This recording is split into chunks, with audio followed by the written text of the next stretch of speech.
নমস্কার। আগের ভিডিওতে আমি ডিসকাস করছিলাম যে আপনার মেষ রাশি জাতক জাতিকাদের ক্ষেত্রে ক্যারিয়ারের দিক থেকে এবং টাকা পয়সার দিক থেকে কেমন কি যাবে, ওভারঅল জবের মার্কেটের কথাটা নিয়ে অ্যানালাইসিস করা হয়েছিল।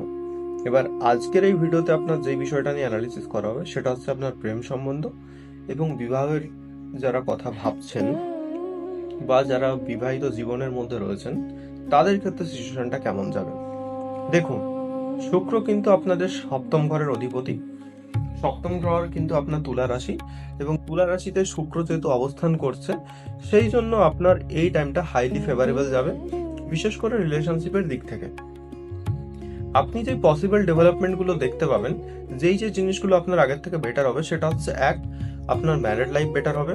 আপনার যদি কোনো ওল্ড কনফ্লিক্ট বা ওল্ড আর্গুমেন্ট টাইপের থেকে থাকে, যদি মনোমালিন্য বা সামথিং এই ধরনের বিষয়গুলো থাকে, সেই জিনিসগুলো কিন্তু সলভ হওয়ার একটা বেশ বড় চান্স রয়েছে। আপনার আগের থেকে পার্টনারশিপটা অনেকটা বেশি বেটার হবে, এবং যারা বিজনেস সংক্রান্ত বিষয় রয়েছে বা যারা কোনো পার্টনারশিপের মধ্যে রয়েছেন তাদের ক্ষেত্রে সম্পর্কটা যথেষ্ট বেশি ভালো লক্ষ্য করা যাচ্ছে। শুধুমাত্র আপনি যদি আপনার লাইফে শুক্রকে একটু ব্যালেন্স করে রাখতে পারেন তাহলেই সমস্ত কিছু ঠিকঠাক থাকবে। এবার যারা নতুন কোনো রিলেশনশিপের কথা ভাবছেন বা যারা সিঙ্গেল রয়েছেন তাদের জন্য কি করার বিষয়, তাদের জন্য একটা দুর্দান্ত যেটা সুযোগ, সেপ্টেম্বরের 2 তারিখ থেকে অক্টোবরের 3 তারিখ অবধি এই টাইমটা হচ্ছে একদম সেরা টাইম। সো আপনি যদি কারো কথা ভেবে থাকেন তাহলে আপনি প্রপোজ করে দেখতেই পারেন, গুড রেজাল্ট আসলেও আসতে পারে। এবার যদি এই টাইমের ক্ষেত্রে আপনার যদি রিলেশনশিপটা খারাপ যায় তাহলে কিন্তু ভাববেন যে আপনার কোনো সিরিয়াস একটা বিষয় রয়েছে, আপনি তখন বার্থ চার্টটা কিন্তু অ্যানালিসিস করাতেই হবে। এখানে একটা ক্যাচ রয়েছে, যেই বিষয়টা নিয়ে ভাবছিলাম হাইলাইট করব না, কিন্তু তবুও বলে রাখি। আপনার যে পঞ্চম ঘরের কারেন্ট সিচুয়েশন, সেখানে কিন্তু ইমোশনাল ডিস্টেন্স বা একটা কনফিউশন ক্রিয়েট হওয়ার ব্যাপার রয়েছে, কারণ আপনার যে কেতু কেতু কিন্তু পঞ্চম ঘরে অবস্থান করছে, সেই জন্য একটা চ্যালেঞ্জিং একটা বিষয় রোমান্টিক রিলেশনশিপের দিক থেকে কিংবা প্রেমের সম্বন্ধের দিক থেকে, কিংবা যারা বাচ্চা সংক্রান্ত বিষয় নিয়ে প্ল্যান করছেন তাদের ক্ষেত্রে কিন্তু একটা সমস্যা আসলেও আসতে পারে। মঙ্গল কিন্তু আপনাদের এখানে বেশি অ্যাগ্রেসিভ করে দেওয়ার একটা হাইলি চান্স রয়েছে। মানে আপনি প্রেম সম্বন্ধ বিষয় নিয়ে কোনো একটা ছোট বিষয় নিয়ে কনফ্লিক্ট হলেও হতে পারে। যেমন সামনের জন বললো যে সে সিনেমা দেখতে যাবে না, আপনি জোর করে বলবেন যে কেন যাবে না, কিসের জন্য যাচ্ছে না, একটা অ্যাগ্রেসিভ একটা নেচার লক্ষ্য করা যেতে পারে। এই বিষয়টা নিয়ে একটু কন্ট্রোল করতে হবে।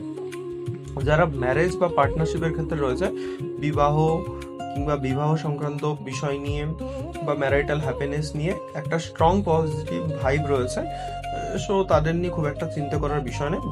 বা যারা আপনার রোমান্টিক রিলেশনশিপে রয়েছে বা ইমোশনাল ম্যাটারে রয়েছে বা প্রেম সম্বন্ধ দিক থেকে রয়েছে, তাদের জন্য সিচুয়েশনটা কিন্তু স্লাইটলি কমপ্লিকেটেড। কেন? কারণ কেতু আপনার পঞ্চম ঘরে অবস্থান করছে এবং মঙ্গল তাকে সাপোর্ট করছে, সো সেই জন্য একটা কনফ্লিক্টিং সিচুয়েশন আসতে পারে। তাদের জন্য আমি বলবো যে সব থেকে যেটা ভালো রেমেডি, যেটা আপনি ট্রাই করে দেখতে পারেন, সেটা হচ্ছে আপনি কোনো একটা ভালো লেভেলের ব্র্যান্ডেড পারফিউম ইউজ করবেন। পারফিউমটা যেন কোনো ফ্লাওয়ারি টাইপের স্মেল থাকে, সব থেকে বেটার রোজ বা জুঁই ফুল এই ধরনের যদি ফ্লাওয়ারি স্মেল পান খুবই বেটার, বা চন্দনের স্মেলও চলবে। উগ্র ধরনের কোনো পারফিউম ইউজ করবেন না, আতরও ইউজ করতে পারেন। আর যদি কিছু বলতে হয় সেটা শুক্রের মন্ত্রপাঠ করুন, তাহলে রিলেশনশিপের দিক থেকে যথেষ্ট ভালো যাবে। আর এছাড়াও আপনার যদি কোনো কনফ্লিক্ট বা কোনো কিছু প্রবলেম থাকে রিলেশনশিপের মধ্যে, তাহলে অবশ্যই কমেন্ট বক্সে জানাবেন, আমি সলিউশন দেওয়ার চেষ্টা করব। আর কারো যদি পার্সোনাল কনসালটেন্সি লাগে সেটাও বলবেন। আমি 4 মিনিটের মধ্যে যতটা পসিবল রিলেশনশিপের দিক থেকে পুরো সেপ্টেম্বর মাসটা কভার করে দিয়েছি। কোনো যদি ডাউট থাকে অবশ্যই কমেন্ট বক্সে জিজ্ঞেস করুন।